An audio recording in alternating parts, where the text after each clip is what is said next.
Louvado seja Deus. Pegue a palavra, abra no livro de Juízes, capítulo de número 11, a partir do verso 1.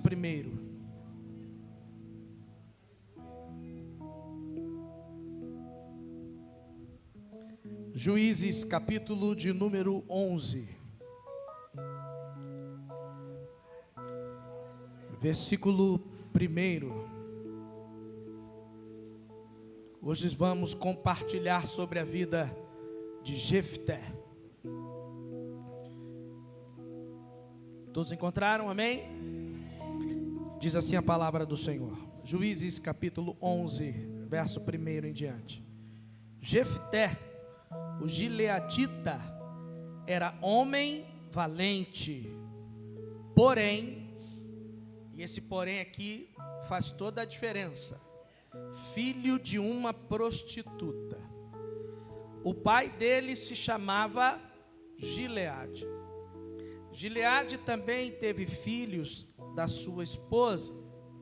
Esses filhos cresceram e expulsaram Jefté, dizendo: você não herdará nada na casa de nosso pai, porque é filho de outra mulher. Então Jefté fugiu da presença de seus irmãos e foi morar na terra de Tobi. Ali alguns homens sem valor se juntaram a ele e o seguiam. Passando algum tempo, os filhos de Amon entraram em guerra contra Israel. Quando os filhos de Amon atacaram, os anciãos de Gileade foram buscar Jefté na terra de Tobi. E disseram a Jefté: venha ser o nosso chefe, para podermos lutar contra os filhos de Amon.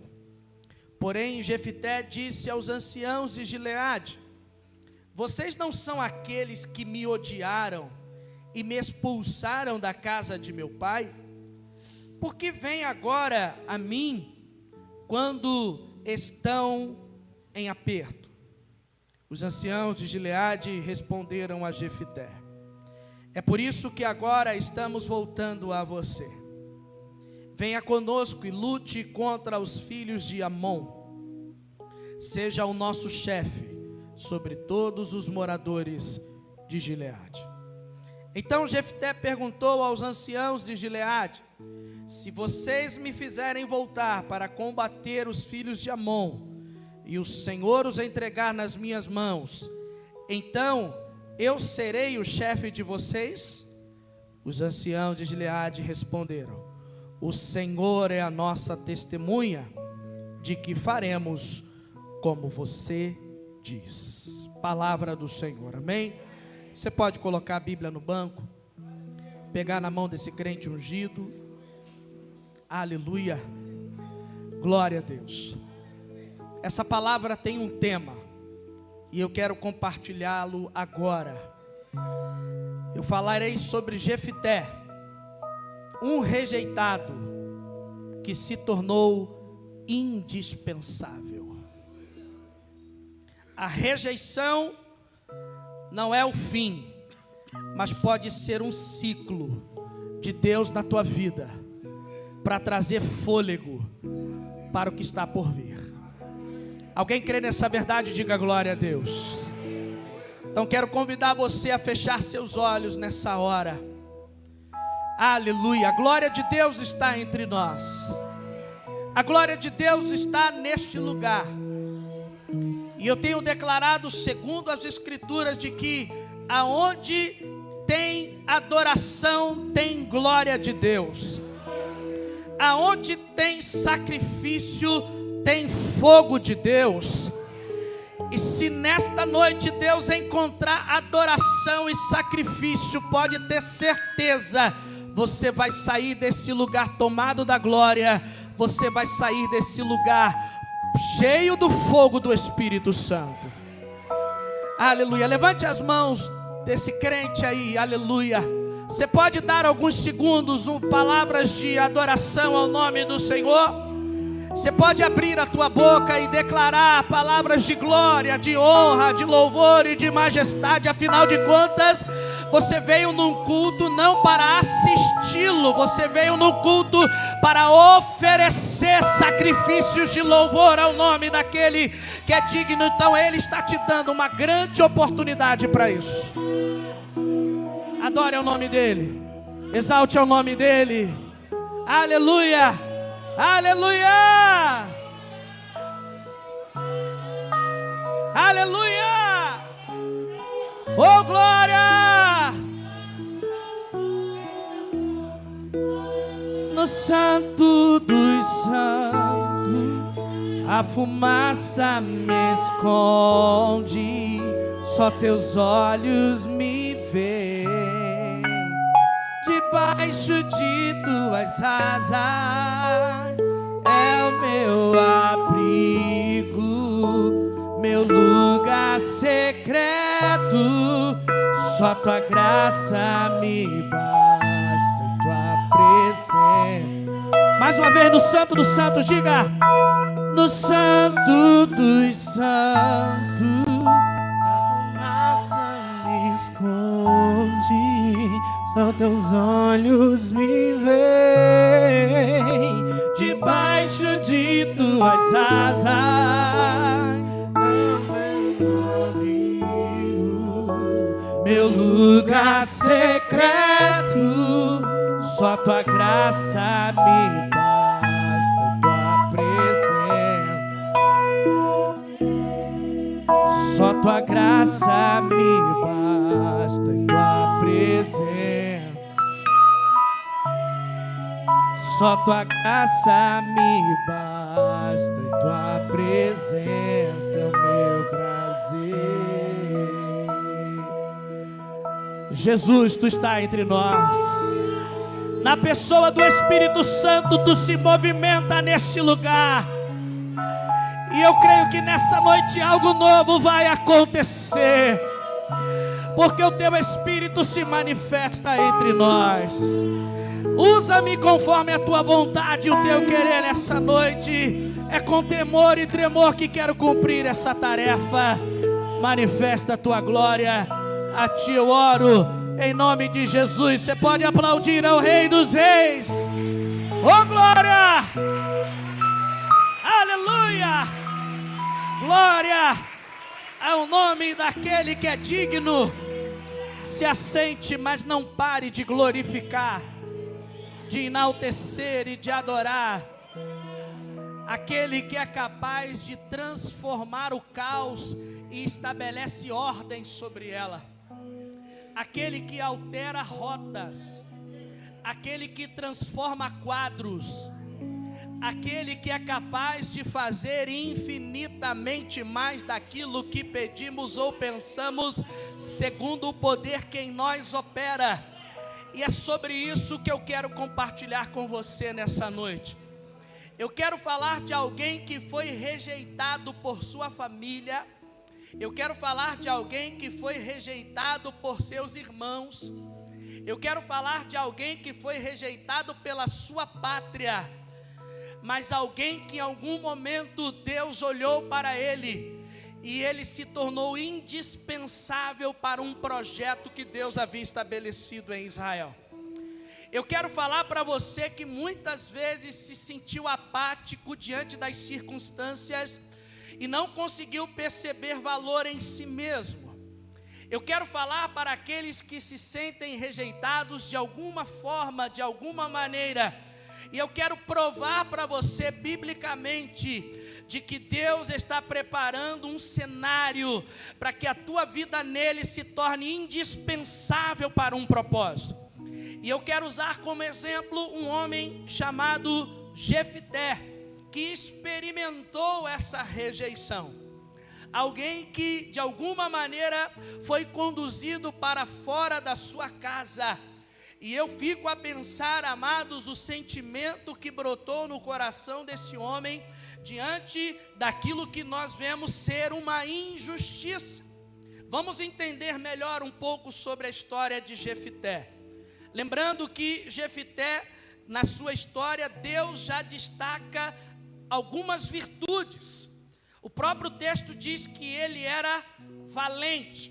Isso significa dizer de que havia sobre ele um espírito de ousadia. Ele era alguém corajoso. E o texto vai provar de que as pessoas identificavam isto nele. Tanto é que o texto bíblico registra esta virtude. Isso nos faz compreender algo muito importante. Tem gente que não consegue declarar com a sua voz, mas sabe que há em você algo diferente da parte de Deus. Tem pessoas que não conseguem admitir isso, e às vezes numa dorzinha de cotovelo tenta construir o oposto daquilo que você é em Deus. Mas o nosso Deus consegue enxergar o que as pessoas não conseguem valorizar. O nosso Deus é capaz de ver aquilo que as pessoas não querem ver. O nosso Deus, Ele conhece o nosso interior, e a sua palavra declara que Ele sonda corações e prova pensamentos. Ele esquadrinha o nosso interior. E aí eu já quero liberar uma palavra profética. Quem entendeu vai levantar a mão e vai receber. O que as pessoas não conseguiram ver em você, Deus já viu há muito tempo. É por essa razão que você conseguiu chegar até aqui, mesmo entre trancos e barrancos, mesmo empurrando com a barriga, mesmo se arrastando em alguns momentos. Se você chegou aqui, é porque Deus te trouxe a esse lugar. Quem acredita nisso, diga glória a Deus. Deus viu isso em Jefité. Deus enxergou isso em Jefité. Só que a Bíblia diz um porém, um mas, um entretanto. E muitas pessoas se agarram nisso. Infelizmente, as pessoas de alguma forma tentam macular aquilo que Deus estabeleceu. Eu tenho uma tese comigo, não sei se você acredita tanto quanto eu, mas eu acredito, amados, e eu quero usar um texto para fundamentar o que eu estou dizendo. Há um texto bíblico que Deus fala que é necessário nós chorarmos com quem chora, mas também nos alegrar com quem se alegra. Eu tenho por mim de que chorar com os que choram é mais fácil. Alguém concorda comigo também? Levante uma das suas mãos. Por que razão?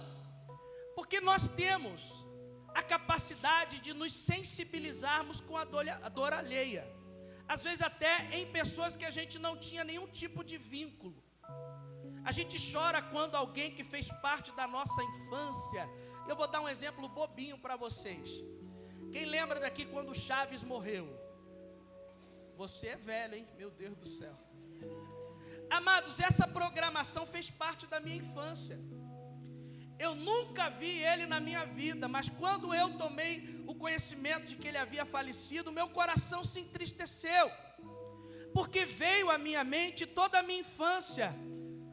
E eu não tenho vínculo com ele, mas gerou uma tristeza, e eu me compadeci da família que chorou pela perda desse grande personagem. Agora, o mais desafiador, amados, é nós nos alegrarmos com quem se alegra. É estarmos felizes com a bênção alheia. É ser capaz de simplesmente celebrar com o outro por sua vitória. E não declarar frases do tipo: Senhor, abençoe o meu irmão, mas não me desampare. Essa frase está embutida uma pequena inveja. Por quê? Porque você não conseguiu se alegrar plenamente com a vitória do seu irmão. E nós precisamos aprender a valorizar aquilo que Deus valorizou. Fica calmo, a tua vitória vai chegar. Fica calmo, o dia da tua celebração irá chegar. Mas enquanto ela ainda não te alcançou, se alegre com a vitória do seu irmão. Não coloque um porém sobre ela. O que muitas vezes o mundo se propõe a fazer, e nós enquanto igreja precisamos arrancar esse tipo de expressão do nosso vocabulário. Se Deus quer levantar alguém que não é você ainda, se alegre no Senhor por causa disso. Porque Deus tem os seus critérios, Deus tem as suas razões, que eu e você desconhecemos. Mas se Ele quer levantar alguém, nos alegremos no Senhor, através da vida deste homem e desta mulher. Não coloque um porém, senão você está mostrando que está com dor de cotovelo, é choro preso, para não dizer que é inveja. Tem muita gente que critica o outro, mas no fundo gostaria de estar no lugar dele. Isso não é coisa de crente, irmãos.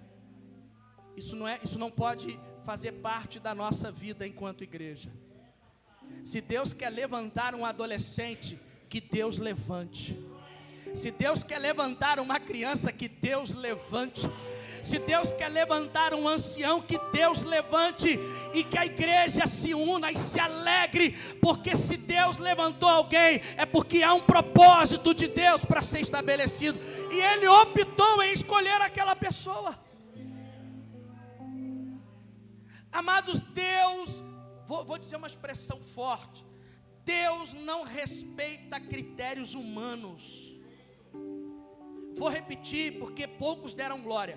Deus não respeita critérios humanos. Não tente entender a mente de Deus a partir da lógica humana.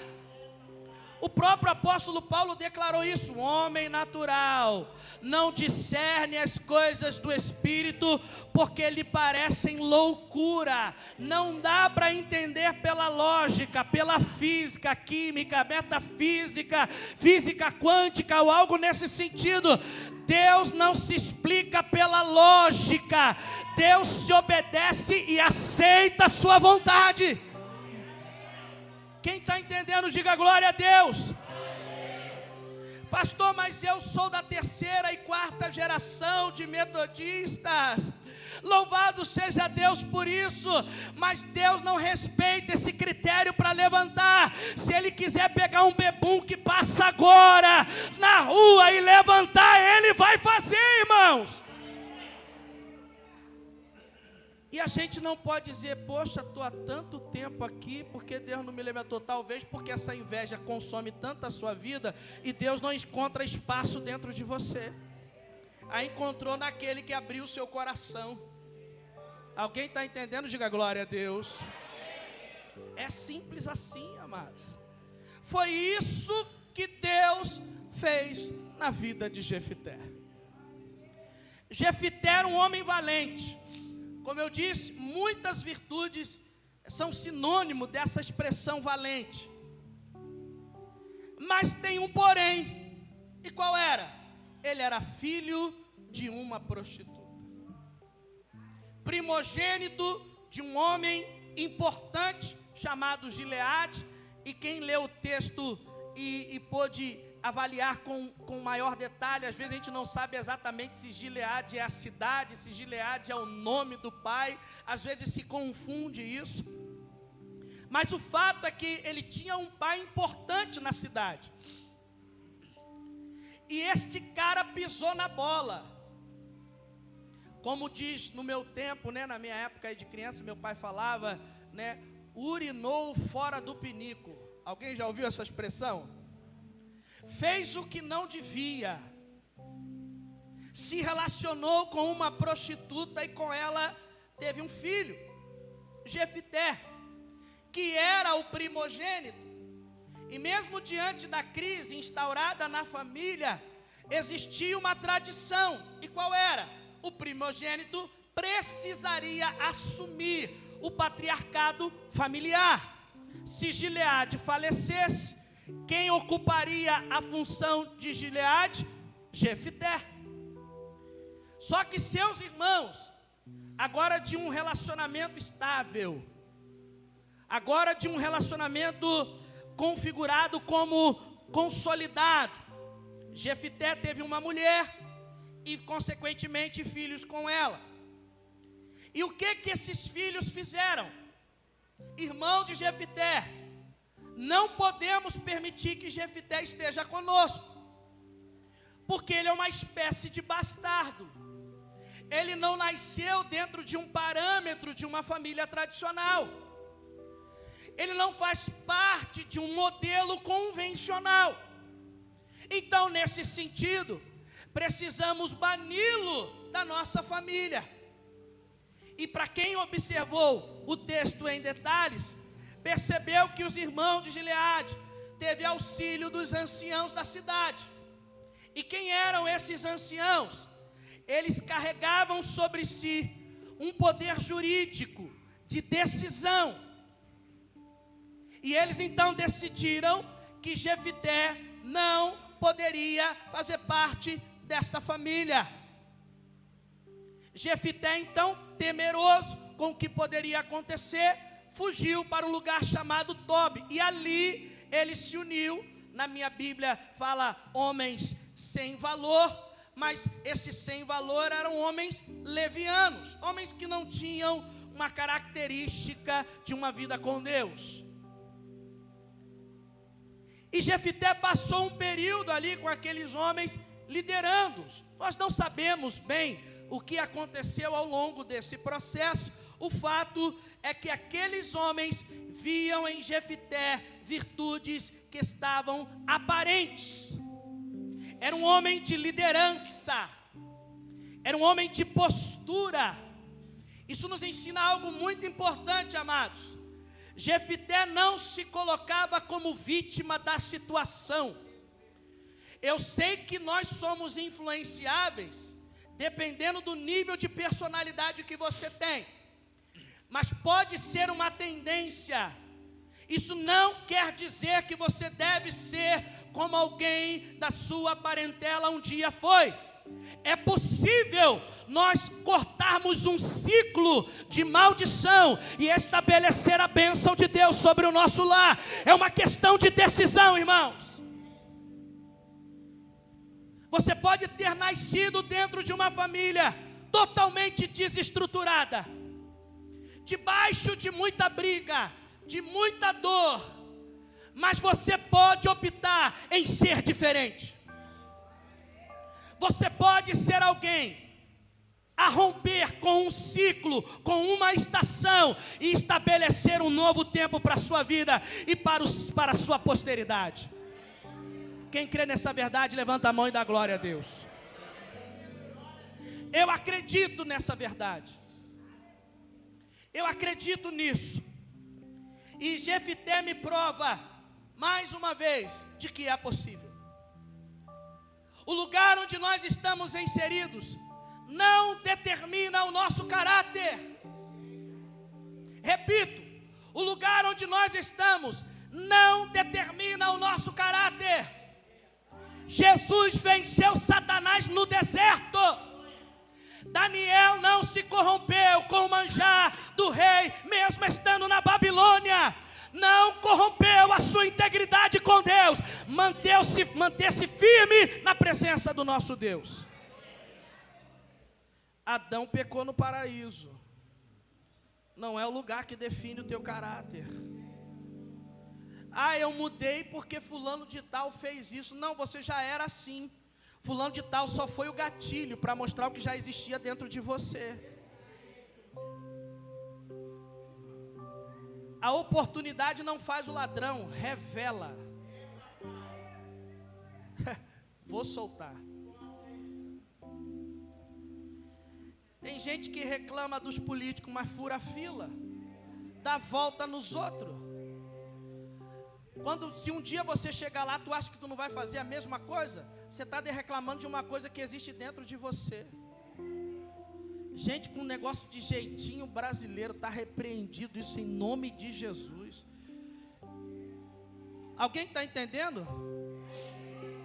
Está dando para dar glória aí? Não. Jefité prova para mim de que é possível ser diferente. A Bíblia vai continuar a sua narrativa dizendo o seguinte: de que os filhos de Amon, os amonitas, que foi um dos grandes arqui-inimigos de Israel, invadiram Israel, e aqueles mesmos anciãos que até então havia auxiliado em banir Jefité da cidade de Gileade, agora vai para a cidade de Tobi procurá-lo. E ao chegar e se encontrar com Jefté, eles então lhe faz um convite. E qual era? De que Jefté pudesse liderar Israel contra os amonitas. É claro que num primeiro momento Jefté não entendeu coisa nenhuma. Como assim? Aqueles que me rejeitaram agora me convidam para liderar o povo? Se fosse nos dias de hoje, Jefté estava assim, ó, cadê a câmera? É pegadinha? Há pouco tempo vocês me escorraçaram da cidade. Há pouco tempo vocês se aliançaram à minha própria família e me tiraram do seio familiar. E agora vocês me convidam para liderar o povo. Sabe o que eu aprendo nisso aqui? Irmãos, uma hora ou outra alguém vai ter que reconhecer que há algo de Deus na tua vida.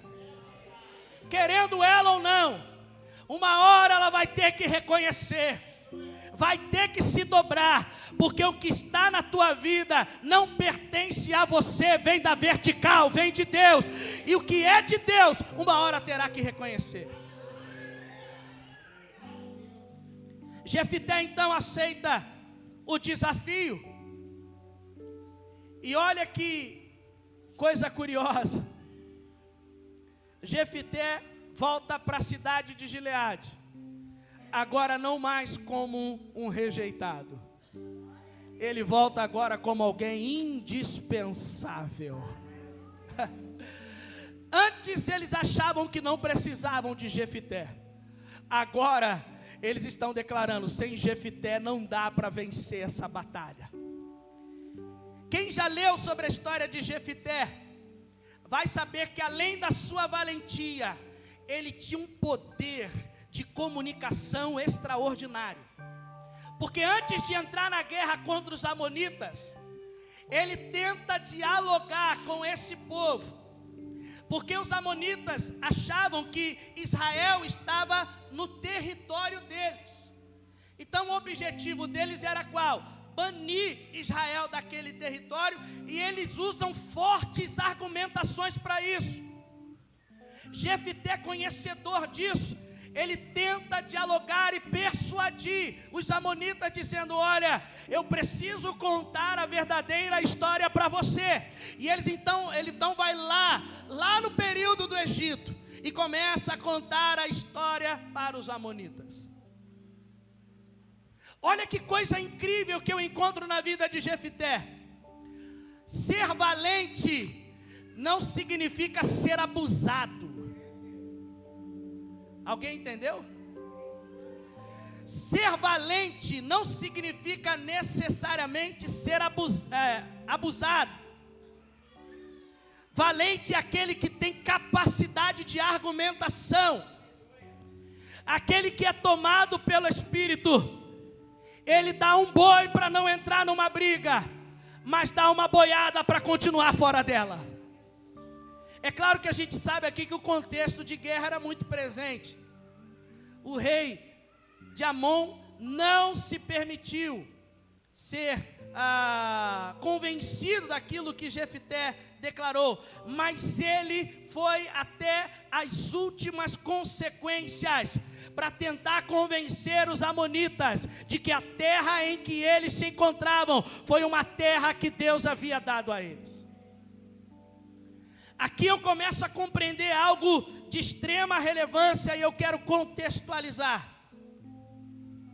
Quando nós temos o Espírito de Deus sobre nós, quando nós estamos diante dos desafios que a vida nos impõe, quando estamos num processo que Deus não nos revela qual, porque nós sabemos bem que Deus fala de propósito, Deus diz sobre a linha de chegada, mas Ele não fala sobre o processo, porque se Ele declarar para mim e para você, a gente desiste no início, na largada, a gente coloca outra pessoa no nosso lugar. E Deus, por sua sapiência, sua sabedoria, e Ele sabe o quanto isso é importante para amoldar a nossa vida, para forjar o nosso caráter. Ele injeta ânimo na gente pelo poder do Espírito, mas Ele não revela o processo. Ele traz palavra como essa para você sair daqui encorajado, mas Ele não revela o que vai acontecer amanhã. Oh, meu Deus do céu. Ele traz fôlego de novo ao seu coração. Você sai daqui, meu Deus, cuspindo abelha, mas chega no dia de amanhã, nada mudou, permanece do mesmo jeito. E aí você olha para trás e fala, meu Deus, que culto abençoado é aquele, mas o negócio não altera, o negócio não muda. É porque antes de Deus mudar o ambiente, Deus está mudando você. Deus está trabalhando dentro de você. Irmãos, a bênção, Deus não vai preparar, a bênção já está preparada. Deus está preparando é você para chegar nela. Alguém está entendendo isso? Deus não está lá fabricando a bênção já está pronta, muito bem embrulhada, graças a Deus. Ela está preparada lá te esperando. É você que tem que perguntar, Pai, o que está faltando em mim para eu conseguir possuir a bênção que o Senhor tem para mim? Alguém está entendendo? Diga glória a Deus. Aleluia. Tu acha mesmo que toda essa oposição não era Deus trabalhando dentro do coração de Jefité, gente? Era Deus trabalhando no coração dele. Irmãos, só recebe grandes bênçãos quem consegue superar grandes pressões. Deixa eu te perguntar uma coisa aqui, só ilustrando. Quem se acha carne de primeira? Levanta a mão aí. Ninguém? Quem se acha carne de segunda? Levanta a mão aí. Ninguém? Ué, gente, vocês estão com uma baixa autoestima. Quem aqui se julga ser carne de terceira?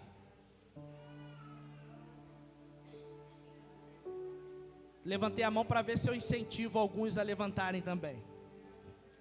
Quem aqui se sente carne de terceira? Deixa eu falar uma coisa para vocês. Carne de terceira só fica macia na panela de pressão.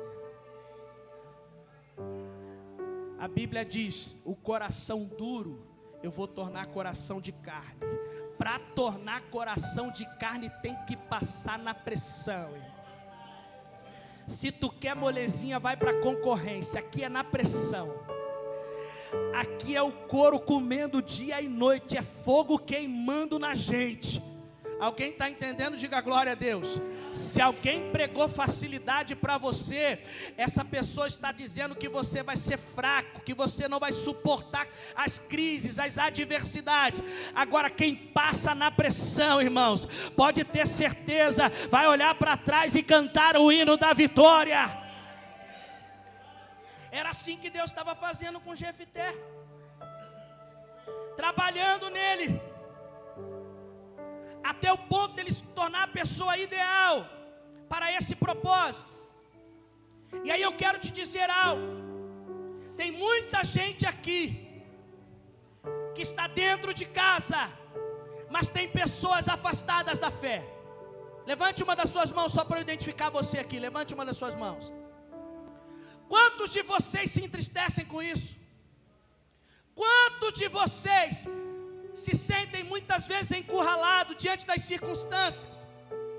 Quantos de vocês sonham em um dia ver essas pessoas voltando para casa, voltando para Jesus? Quantos de vocês não sonham que um dia toda a sua família possa entrar por essas portas, se ajoelhar nesse altar e declarar: eu quero Jesus para mim? Quantos de vocês não sonham com isso? Por muitas vezes eu sonhei assim. Por muitas vezes eu chorei. Em muitos momentos eu não tinha palavras sequer para expressar, porque o choro estava entalado na garganta.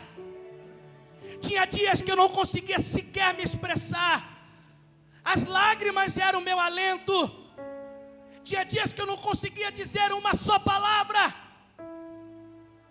E eu creio, olhando para trás, que Deus havia enviado um anjo com odre na mão e colhendo cada lágrima, porque hoje eu posso declarar: o nosso Deus fala, o nosso Deus cumpre. Em dias dias de pressão, de dor, às vezes até de não entendendo as razões.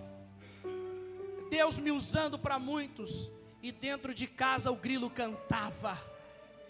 Não ouvia Deus falar sequer uma palavra. Muitas vezes aquela oração que eu imaginava está vazio, porque Deus estava em silêncio. E eu questionando a Ele: Senhor, por que Tu me usa para famílias alheias, mas não me dá autoridade para usar a minha própria família? Quantas e quantas vezes eu orei assim? E sabe o que é interessante? Quanto mais eu orava, mais o negócio piorava. Sangue de Jesus tem poder. Falei, meu Deus, no mundo fala, quanto mais eu oro, mais assombração me aparece, né?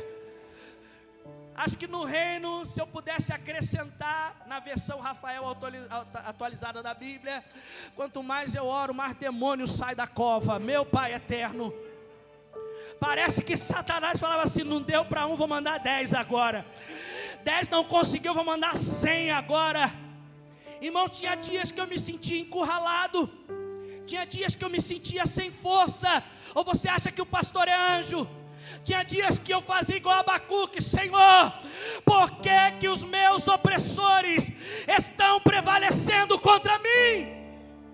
Eu estou na Tua presença, eu estou orando, eu estou lendo a Bíblia, eu estou jejuando, e nada acontece. Não abaixa não, não abaixa não, abaixa não. Muitas vezes eu orava nesse sentido. Muitas vezes. Quantas e quantas vezes foi assim? Eu vou contar uma experiência para vocês. Uma vez eu orando a Deus, e Deus enviou algumas pessoas. Pensa numa galera quebrada igual arroz de terceira. Irmãos, às vezes a gente está nessa situação, Deus envia a gente em situações piores do que a nossa, só para dar uma liçãozinha, só para dar aquele tapa na cara sem mão. Alguém já levou um tapa do Espírito sem mão? Eu levo toda hora, glória a Deus por isso. São essas derrotas que tem cheiro de vitória, irmãos. E eu me lembro uma vez orando por uma família, a família toda arrebentada. Pensa numa família toda desestruturada. E eu me lembro, como se fosse hoje, eu me lembro naquele dia, o Espírito Santo falou assim: põe a mão e ora. Eu no meu interior falei assim: vou colocar coisa nenhuma. Aí eu tentando com o meu poder de persuasão, que não presta para coisa nenhuma, não serve para nada, porque se o Espírito Santo não convence, não sou eu que vou convencer. Falei: Senhor, eu não vou orar. Sabe por quê? Isso tudo no pensamento. Falei: porque o Senhor sabe como está o meu coração. Eu duvido se você em algum momento não usou essa expressão. Deus sabe como está o meu coração. E daí? Eu sei que eu te frustrei agora, mas eu vou dizer de novo: e daí? Você não é usado por causa das suas emoções. Você é usado para obedecer ao Deus Todo-Poderoso. Quem disse isso? Eu tenho que estar bem. Quem falou isso para você? Se a gente esperar estar bem para fazer uma coisa, a gente não faz é nada. Nada. Eu tentando dialogar com o Espírito Santo. Aí o Espírito Santo falou para mim assim: mas você vai orar. E eu falei: mas tu sabe como é que está meu coração. Tu sabe como eu estou dorido por dentro. E ele disse uma coisa que eu nunca mais esqueci. Nunca mais. Eu até deixei de falar isso. Foi uma lição que eu tive naquele dia. O Espírito Santo falou assim para mim: quando você ora por alguém, aquilo que alcança esse alguém passa antes por você. Você é o canal. Antes do outro ser beneficiado, é você quem está sendo beneficiado. Uau! Já chamei logo a família: vem cá, já ajoelha aí que eu vou besuntar a cara de vocês com óleo. Aleluia, glória a Deus. Porque eu entendi, amados, que não importa em que circunstâncias esteja o meu emocional ficará abalado em muitos momentos, porque as crises estão aí. As pessoas vão nos rejeitar de uma forma ou de outra. Amados, as pessoas falarão ao nosso respeito e muitas vezes vai levantar situações que não são verdadeiras a seu respeito. Agora você precisa confiar naquilo que Deus falou para você. Se você ficar entrando em crise por causa dos haters, se você começar a achar que não é o que é, porque alguém falou para você, você vai ficar paralisado no tempo. Eu aprendi que eu sou aquilo que Deus falou que eu sou e ponto final. Eu quero saber quem é que fala de mim, irmãos. Se está falando de mim, está levantando o meu nome. E uma hora ou outra, se Deus quiser justificar, Ele vai justificar. Cuide você a não fazer o que é errado, porque em tempo oportuno, Deus, que é justo juiz, vai justificar a sua causa. Sabe o que Ele diz em Romanos, capítulo 8, verso de número 33? Quem intentará contra os escolhidos de Deus? Pois é Deus quem os justifica. Quem os condenará? Irmão, se tem uma coisa que prevalece, é a verdade. A mentira se mantém por um tempo, ela não se mantém por todo o tempo. Mentira sempre tem prazo de validade. A verdade é eterna, porque a verdade tem nome, Jesus Cristo. Ele é o caminho, a verdade e a vida. Alguém está entendendo? Foi isso que aconteceu com Jefté. E você precisa ser encorajado nessa noite a entender isso. Não importa em que circunstâncias você se encontre hoje. Não importa até se alguém está te rejeitando dentro do lar. Quantas vezes eu ouvi, gente? Lá vai o Bíblia, lá vai o fanático. Só eu sabia o quanto era importante estar na igreja, porque aquilo estava fortalecendo a minha vida. Só eu sei as crises que eu passava dentro de casa. Quando a primeira experiência que eu tive de expulsar demônio foi do corpo da minha própria mãe. Eu tive que passar a madrugada inteira dormindo, com as costas encostadas na porta da sala para que ela não saísse, porque eu havia tirado ela de um bar, onde ela estava bebendo há horas. Pensa num dia crítico para mim, pensa num dia difícil para mim. Foi terrível, que até hoje eu não consigo esquecer. Mas louvado seja Deus, porque Deus salvou a vida dela e hoje ela está desfrutando do seio de Abraão. Foram dias de choro, muito choro, dias de muita tormenta, mas Deus, por sua bondade, cumpriu. Ele não é homem para que minta, nem filho do homem para que se arrependa. Se Ele fez uma promessa, Ele vai cumprir.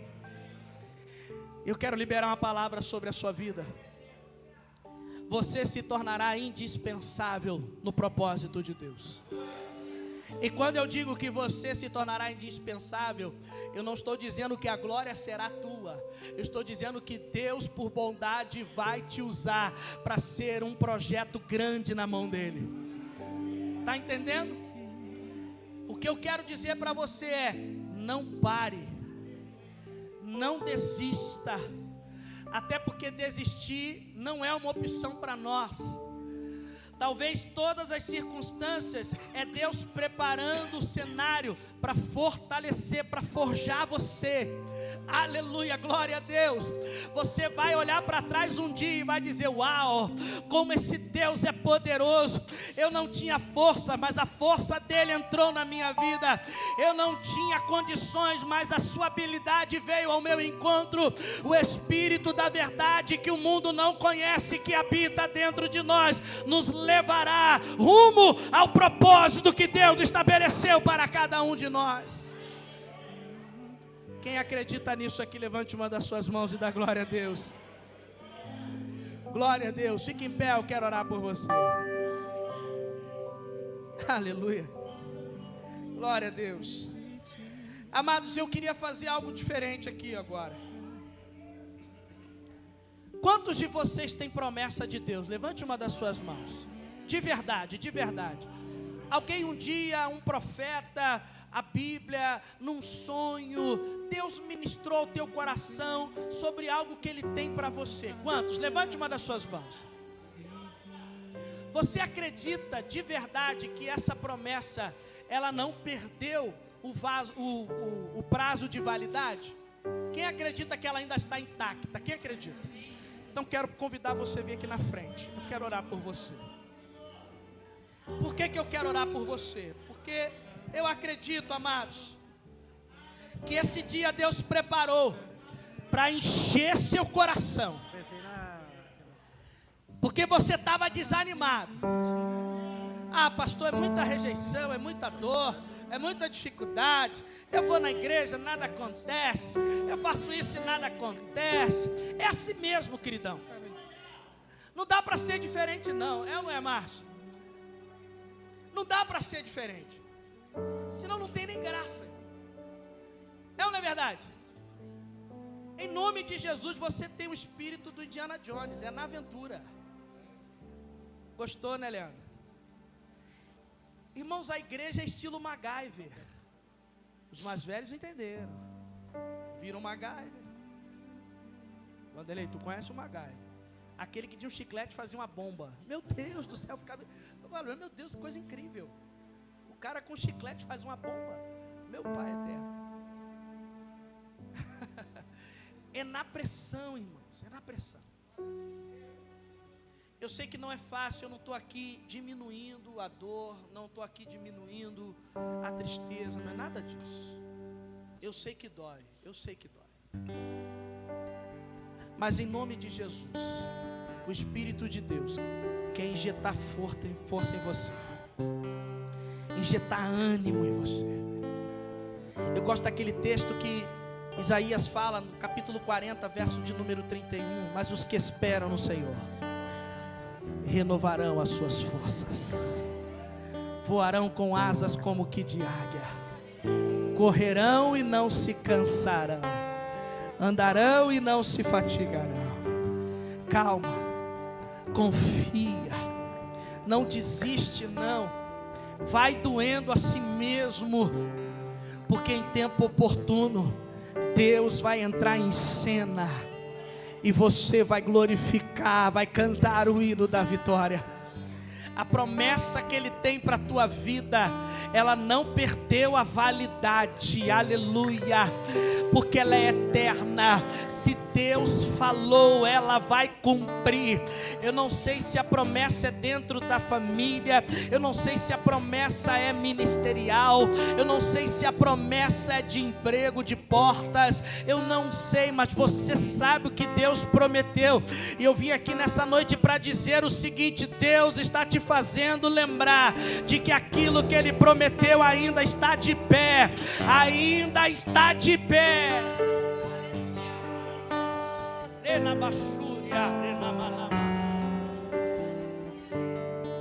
Assim como o Espírito de Deus foi sobre a vida de Jefité, será sobre a tua vida. Nenhuma rejeição vai impedir o propósito de Deus na sua vida. Coloque a mão no teu coração. Eu queria que você trouxesse à memória agora aquilo que Deus prometeu. Deus falou para você. Deus ministrou ao seu coração. Ele declarou isso há anos atrás.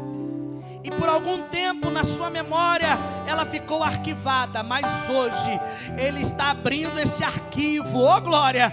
E Ele está mostrando para você, ela ainda permanece de pé. Eu não esqueci, aleluia. E eu quero orar pela tua vida, Pai, no nome de Jesus Cristo. Eu coloco o teu povo aos teus cuidados agora. Eu peço para que o Espírito Santo possa gerar fogo na promessa que o Senhor liberou há anos atrás sobre a vida da tua igreja. Que a tua igreja saia daqui com uma convicção de que as frustrações do tempo presente não se comparam com a glória que em nós há de ser manifestada. Se com Cristo padecemos, com Cristo seremos glorificados. Então eu coloco a tua igreja aos teus cuidados agora. Eu coloco, Pai, o teu povo na tua mão agora. E eu peço, Pai, que o teu Espírito, que sonda corações e prova pensamentos, esteja agora inundando a alma do teu povo, para que eles saiam daqui convictos de que a tua promessa vai se cumprir. Eu profetizo na autoridade do nome de Jesus. Amém, amém, amém. E graças a Deus, só quem recebeu, levanta a sua mão e aplauda o nome de Jesus. Aplauda mais forte. Você não pode desistir agora. Aplauda mais forte, aplauda mais forte, aplauda mais forte. Glorifique o nome de Jesus. Quer chegar aqui.